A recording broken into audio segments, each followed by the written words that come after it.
Alright, तो मुझे तुम पहले ये बताओ कि आखिर तुम इचिको को रोकोगे कैसे अगर उसकी हर नई ट्रांसफॉर्मेशन उसे एकदम ओवरपावर्ड बना देती है। और अब अपने जान पाक्टो की असली पावर अचीव करने के बाद यह बंदा प्रैक्टिकली अनस्टॉपेबल बन गया है। तो आओ यार, इस वीडियो में हम रैंक करेंगे every form of Ichigo Kurosaki from weakest to strongest, starting from his base human form. तो देखो भाई, इचिको की ह्यूमन फॉर्म जैसे कि नाम से ही पता चलता है उसकी सबसे बेसिक स्टेट है, लेकिन वो एक नॉर्मल ह्यूमन जैसा कमजोर बिल्कुल नहीं है, क्योंकि हमने देखा भी था कि इचिको काफी बार क्रेजी फाइट्स में पड़ता था और इवन मरे हुए स्पिरिट्स के लिए और जॉब्स भी किया करता था। एंड ये सब चीजें ऑब्वियस भी हैं, क्योंकि पहली बात उसकी माँ एक क्वींसी थी एंड सेकेंडली उसका बाप एक सोल रीपर था और ऊपर से कैप्टन भी। इन शॉर्ट कहूं तो उसके पास एक एवरेज ह्यूमन से काफी अच्छी स्ट्रेंथ, स्पीड और रिफ्लेक्सिस है, लेकिन ये फॉर्म कुछ भी नहीं है उसकी बेस शिनिगामी फॉर्म के आगे। तो ये बात है उस जमाने की जब रुकिया ने इचिको को स्टैप करके उसकी बॉडी में अपना रियात्सु ट्रांसफर किया था, जिसके रिजल्ट में उसके पास एक जानपाक्टो आ गई और उसने अपनी लाइफ शुरू की as an substitute shinigami. Initially उसकी स्वॉर्ड काफी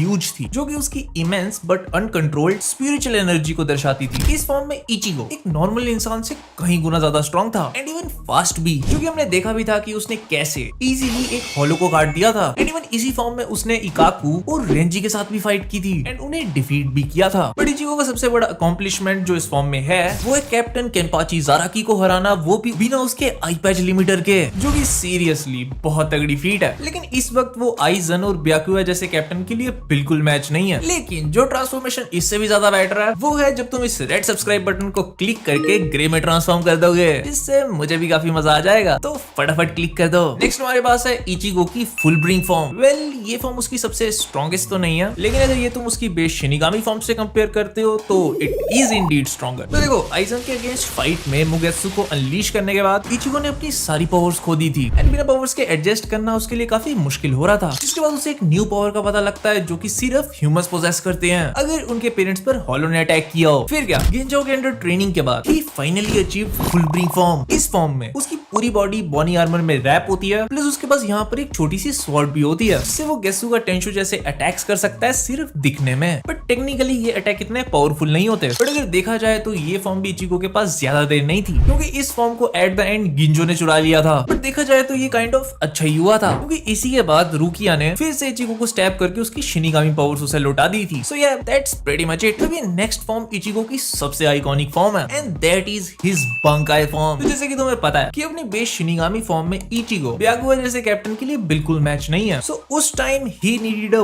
पावर अप। बट यहाँ पे चक्कर ये था कि उनके पास इतना टाइम नहीं था उस वक्त। तो इस हर्डल को पार करने के लिए उराहारा अपनी स्पेशल टेक्निक का यूज करता है एंड क्लेम करता है कि इचिको 3 दिन में बांकाई अचीव कर लेगा, जो कि सुनने में आई नो इम्पॉसिबल लगता है, क्योंकि बांकाई जैसी एबिलिटी को जस्ट अचीव करने के लिए लोगों को सालों लग जाते हैं एंड उसे मास्टर करने के लिए तो और भी ज्यादा। बट यहाँ पे हमारे इचिको ने बांकाई को 3 दिन में नहीं बल्कि सिर्फ 2.5 दिन में अचीव कर लिया था। टेंसर सांगेत्सु हमें सबसे पहले इचिको वर्सेस ब्याकुआ की फाइट के दौरान देखने को मिला था, जहाँ पर इचिको की जाइगेंटिक शिकाए अब एक छोटी और लीन ब्लैक ब्लेड में बदल चुकी है और उसकी शिनिगामी रोप्स भी kind of black and red हो चुकी हैं। वेल, इसी को देखकर ब्याकुआ इचिको की बांकाई का मजाक बनाता है, बट हमारा इचिको सेकंडों में सेनबोन साकुरा कागेयोशी के 100 मिलियन पेटल्स को डिस्पर्स करके उसके एरोगेंस को तोड़ देता है। बट अगर तुम सोच रहे हो कि ब्याकुआ को हराने के लिए ये इनफ था, तो भाई पूरे गलत हो तुम, क्योंकि इवन टेंसर सांगेत्सु भी उसकी सेंकाई टेक्निक के आगे कोई मैच नहीं थी, जिस वजह से हमें यहाँ पर इचिको की एक और नई फॉर्म देखने को मिलती है and that is his hollow fight form. इस सेम ड्यूल में जब ब्याकुआ इचिको को मारने वाला था, तब एक डार्क फोर्स इचिको की बॉडी का कंट्रोल ले लेती है और उसके फेस पर एक हॉलो मास्क आ जाता है। इस फॉर्म में उसका अपने एक्शंस और बॉडी पर कोई कंट्रोल नहीं रहता और वो काइंडा अपनी ही बॉडी का पैसेंजर बनकर रह जाता है। हॉलो फाइट इचिको ने एफर्टलेसली सेनबोन साकुरा कागेयोशी की फुल माइट को काउंटर किया था एंड इवन ब्याकुआ की चेस्ट पर एक ब्रूटल स्लैश भी मारी थी एंड ये सब ये बंदा बंदरों की तरह उछलते हुए कर रहा था। बट इससे पहले वो ब्याकुआ का टाटा बाय बाय कर पाता, इचिको की असली कॉन्शियसनेस कंट्रोल वापस ले लेती है एंड ब्याकुआ बच जाता है। सीरियसली, अगर इस टाइम इचिको को होश ना आया होता तो ब्याकुआ आज हमारे बीच ना होता। बट ये तो जस्ट एक शुरुआत थी उस डार्कनेस की जो उसके अंदर थी। बाद में वाइजार्ड्स के साथ अपनी इंटेंस ट्रेनिंग के दौरान इचिको इससे भी ज्यादा डेंजरस फॉर्म में ट्रांसफॉर्म होता है and that is known as full hollow Ichigo. So यहाँ पर होता ये है कि अपने इनर हॉलो को कंट्रोल करते वक्त इचिको टेम्पररी ओवरवेल्म हो जाता है, जिसके बाद जाकर वो इस फॉर्म में ट्रांसफॉर्म होता है। टू बी ऑनेस्ट, ये फॉर्म इचिको की सबसे मॉन्स्टरस फॉर्म है, क्योंकि ये एक ट्रू हॉलो को रिजेंबल करती है, जिसमें वो एक व्हाइट स्किन से कवर्ड होता है एंड उसका अपीयरेंस भी काइंड ऑफ हॉलो जैसा हो जाता है। इस फॉर्म में वो अपने हाथों से पावरफुल एनर्जी ब्लास्ट कर सकता है एंड इवन वाइजार्ड्स के साथ काफी लंबे टाइम तक फाइट भी कर सकता है। बाकी इस फॉर्म के ज्यादा कोई फीट्स तो है नहीं हमारे पास, क्योंकि ये फॉर्म हमें बस एक बार देखने को ही मिली थी, but trust me it is Indeed stronger. But इस ट्रेनिंग का फायदा ये होता है कि अब इचिगो अपने हॉलो की पावर यूज कर सकता है बिना अपनी कॉन्शियसनेस खोए। एंड इसी के साथ हमें मिलती है उसकी एक और नई form, and that is hollow mask वाला इचिगो। इस फॉर्म में उसकी स्ट्रेंथ, स्पीड, ड्यूरेबिलिटी सब इंसेन हो जाती है। And the plus point is कि वो अपने शिनिगामी कॉन्शियसनेस को कंट्रोल में भी रख पाता है। लेकिन ये बैलेंस काफी डेलिकेट था, जो कि हमने देखा भी था कि उसको कैसे अपनी लिमिट्स को पुश करना पड़ता था टू मेंटेन कंट्रोल। पर फिर भी ये फॉर्म इचिगो का काफी स्ट्रॉन्ग है, जो कि मोस्टली उसके बांकाई को सपोर्ट करने के लिए है। इस फॉर्म को यूज करके उसने फाइनली अपनी बेइज्जती का बदला लिया था ग्रिमजाओ से, उसके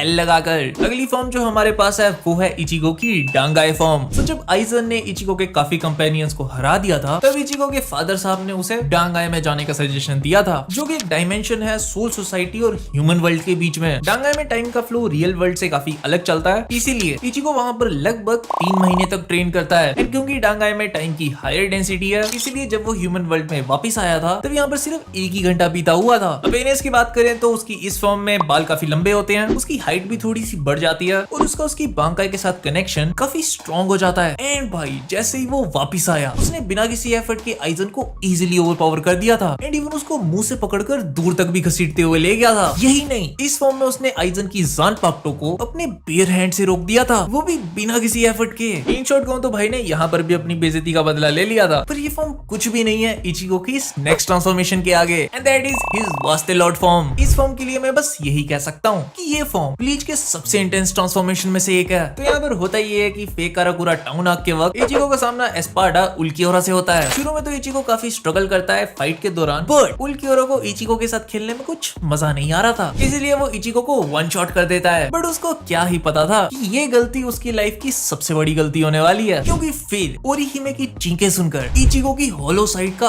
असली रूप जाग जाता है, and that is his Vasto Lorde form. इस फॉर्म में उसकी अपीयरेंस पूरी तरह से चेंज हो जाती है। एंड रही बात उसकी स्ट्रेंथ एंड स्पीड की, तो भाई वो इस फॉर्म में ऑफ द चार्ट्स है, जो कि हमने देखा भी था कि उसने कैसे उल्कियोरा को इजीली आउट मैन्यूवर कर दिया था। एंड इवन उस पर पावरफुल स्ट्राइक्स भी डिलीवर की थी, जिसने उल्कियोरा को डेवेस्टेट करके रख दिया था। यहाँ पर एक चीज ये भी इंटरेस्टिंग है कि इस फाइट में ज़ांगेत्सु ना तो हंसता है और ना ही कुछ बोलता है, जबकि वी कैन क्लियरली सी कि वो ऐसा कर सकता था। यहाँ पर ये पहली बार हुआ था कि अपना ज़ांगेत्सु फाइट में इतना सीरियस था, जो कि उसकी रेज को दर्शाता है। एंड अकॉर्डिंग टू मी ये फाइट दिखाती है कि ज़ांगेत्सु इचिगो के लिए हमेशा से केयर करता था, क्योंकि इस फाइट में उसने उल्कियोरा को सबसे ह्यूमिलेटिंग वे में हराया है। लेकिन अगर तुम उसकी बाकी फाइट से कंपेयर करो तो वहाँ पर वो एकदम स्टाइल मारते हुए, दूसरों का मजाक उड़ाते हुए एंड बंदरों की तरह उछलते हुए फाइट किया करता था। लेकिन इस फाइट में it was pure revenge and anger, जहाँ पर उसने उल्कियोरा के टैक्टिक्स को मॉक किया, फाइट पर अपना कंट्रोल दिखाया। उसका लांजा डेल रेनपागो अटैक, जो कि एक न्यूक्लियर एक्सप्लोजन जितना पावरफुल है, उसको बेयर हैंड से रोका एंड पूरी बैटलफील्ड में अपनी डोमिनेंस दिखाई। एंड फाइनली फाइट के एंड में इचिगो एक सैरो अनलीश करता है, जो लास्ट नोचेस की सीलिंग को डिस्ट्रॉय करके रख देता है। प्लस ये अटैक इतना स्ट्रॉन्ग था कि इसके बाद बेचारा उल्कियोरा रीजनरेट ही नहीं कर पा रहा था, which ultimately sealed his fate. Well, ये ट्रांसफॉर्मेशन इसीलिए भी खासा है क्योंकि इचिगो इस फॉर्म को फिर कभी भी एक्सेस नहीं कर पाया था, making this the one and only fight जहां पर हमें ये फॉर्म देखने को मिली थी। बट मेरी मानो तो ये फाइट मोर देन इनफ है हम फैंस को ये बताने के लिए कि आखिर ये फॉर्म कितनी डेविस्टेटिंग है। और अब हमारे पास है my personal favourite form of Ichigo, and that is his final Getsuga Tensho form, जिसे मुगेत्सु भी कहा जाता है। सो 3 इंटेंस महीने डांगाई डायमेंशन में स्पेंड करने के बाद इचिगो ज़ांगेत्सु के साथ एक परफेक्ट यूनियन अचीव करता है और एक अल्टीमेट टेक्निक डिस्कवर करता है, जो कि कैपेबल थी होग्योकू इंपावर्ड आइजन को डिफीट करने में। इस बैटल में आइजन, जो कि एक पावरफुल हॉलो फॉर्म में बदल चुका था, उसके अगेंस्ट इचिगो अपनी फाइनल गेत्सुगा टेंशो अनलीश करता है, जहां पर उसके बाल लंबे और ब्लैक हो जाते हैं, उसका टॉर्सो और जॉ